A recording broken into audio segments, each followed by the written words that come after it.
Rappers spend all day trying to create a mystique. Like NBA Youngboy, there's a mystique about him. They're strategically creating this air of doubt and wondering. Youngboy posts from 6 different pages. Like, So you think he posts from his fan pages? Youngboy has called me up and said, "Yo, give me your password. I'm going live on your page." Like, the mystique of it is just not going from his page. You just don't know where you'll catch it. You're very handsome in person. You want me to take you on a date? Do you want to take me on a date? Yeah. You can take me on a date. How old are you? I'm 18. I have a feeling we can go wherever we want to go, even with you being 18. For sure. Okay. Do you put it up there in terms of like one of your best fashion moments? There it is, nigga, big dog. I don't know nothing about fashion. 21 Savage had the Fuck the Streets movement that he kind of has been promoting these last. I don't even fuck about that. I am the streets. I love the streets. I come from the streets. I ain't on all that pussy ass shit. But about that, I ain't just like stopped about it. Same shit I've been on. You'd expect a rapper to buy a mansion, maybe a penthouse, maybe a gated estate. But not this. Because this isn't just a house, this is a mountain.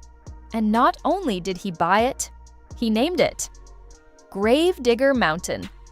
Yeah, let that sit for a second. Because what's happening on that mountain in Utah is way deeper than just money, fame, or status. It's isolation, control, transformation, and honestly, most people don't even realize what's really going on up there.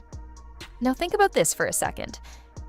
When you picture NBA Youngboy, Utah is probably the last place that comes to mind.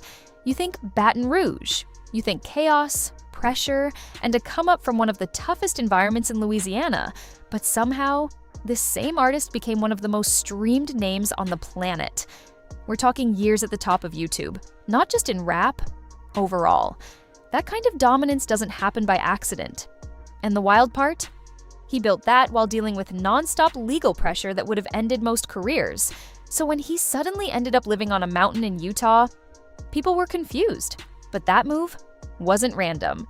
And it definitely wasn't by choice at first. Back in 2020, everything shifted. A music video shoot turned into a serious legal situation. And just like that, he was facing federal charges. Not local, federal. Which meant time, real time, was on the table. He spent most of 2021 locked up, waiting. Then something unexpected happened. His legal team made a move that changed everything. They asked the court to let him serve house arrest. Not in Louisiana, but in Utah, in a multi-million-dollar mansion. And somehow, the judge agreed. So overnight, the situation flipped, from a jail cell to a luxury home in the mountains.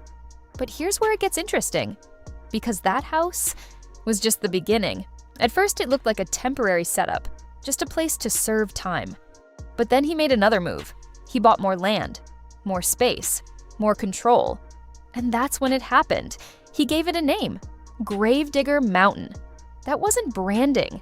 That was personal, because that name carries weight. It reflects everything he came through, everything that tried to bury him, and how he flipped it. Instead of being buried, he became the one digging. And suddenly, that mountain wasn't just property anymore. It became identity. But what he did with that space next, nobody expected. Because instead of turning it into a flashy celebrity playground, he went the complete opposite direction. Quiet, isolated, almost off-grid. He started riding horses, yeah, actual horseback riding in the mountains. Then came the ATVs, riding through trails, surrounded by nothing but open land and sky. No clubs, no nightlife. Just him, his family, and the mountain. And that's another side people don't talk about enough. The family side, he got married while living there. Raised his kids there. There are moments where he's just out in the snow, holding his child, completely removed from everything people think his life is about. And then there's the part that really stands out, the reflection. He started reading, looking into religion, taking therapy sessions. That kind of shift doesn't happen unless something deeper is going on. Because when you're isolated like that, no distractions, no noise, You either break or you evolve. And he didn't break. But what he did next made it even crazier. Because while most artists slow down under pressure, he sped up. That house had a full recording studio inside it, which meant he never had to leave. And he didn't. For years.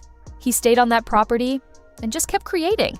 Project after project, song after song, relentless output. And it all built toward one thing, an album named after the place itself. Compliments of Gravedigger Mountain. That wasn't just a title, it was a statement. Everything on that project came from isolation. No outside influence, no distractions, just raw thoughts. And fans could feel it.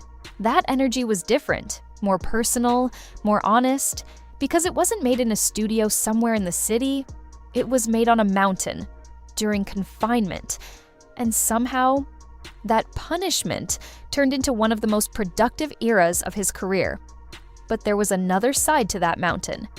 And this is where things take a turn, because the security was on a completely different level. We're not talking about a couple guards at the gate. This looked like something out of a movie. Armed security, heavy gear, faces covered, patrolling the area like a full operation. And then, one moment made headlines. A neighbor, just trying to be kind, walked up with cookies. That's it. Cookies. And she got stopped by armed guards. Full tactical presence that tells you everything about how serious things are up there. But here's the twist. She didn't even have anything bad to say about him. In fact, she said he was respectful, polite, even humble. So you've got this contrast, calm, family-focused life on one side, and intense, no-nonsense security on the other. And when you think about where he came from, it starts to make sense. Because that level of protection, that's not random, that's experience. And loyalty plays into it too. Because at one point, he bought one of his security guards a house, right near his own. That's not business, that's trust. And that kind of loyalty, you don't build that overnight. But everything about this story connects back to one thing: the past. It all traces back through a timeline that never really slowed down. 2020, arrest. 2021, time locked up. Late 2021, house arrest begins. Then more legal pressure in 2024. More complications, more setbacks, eventually leading to more time being served. And then 2025, release. Freedom again. And the first place he goes? Right back to the mountain. No hesitation, no detour, straight back, like nothing changed. And that says a lot, because most people would move on, start fresh somewhere else, but not him. Which leads to the biggest question of all. Why? Because here's the thing. He actually put the mansion up for sale at one point, listed it, put a price on it, like he was ready to let it go. But when everything settled, he still went back. That's not business. That's attachment. That's something deeper. That mountain represents a version of him that didn't exist before. A version that slowed down, reflected, built something real. So even with all the options in the world, he keeps choosing that place. And that might be the most interesting part of this entire story. Because when you really break it down, this was never just about real estate. It was never only about money, luxury, or having acres of land hidden away from everybody else. It was about transformation. A person who came from chaos, built something controlled. Something intentional, something isolated, but powerful at the same time. He didn't just leave his old environment behind.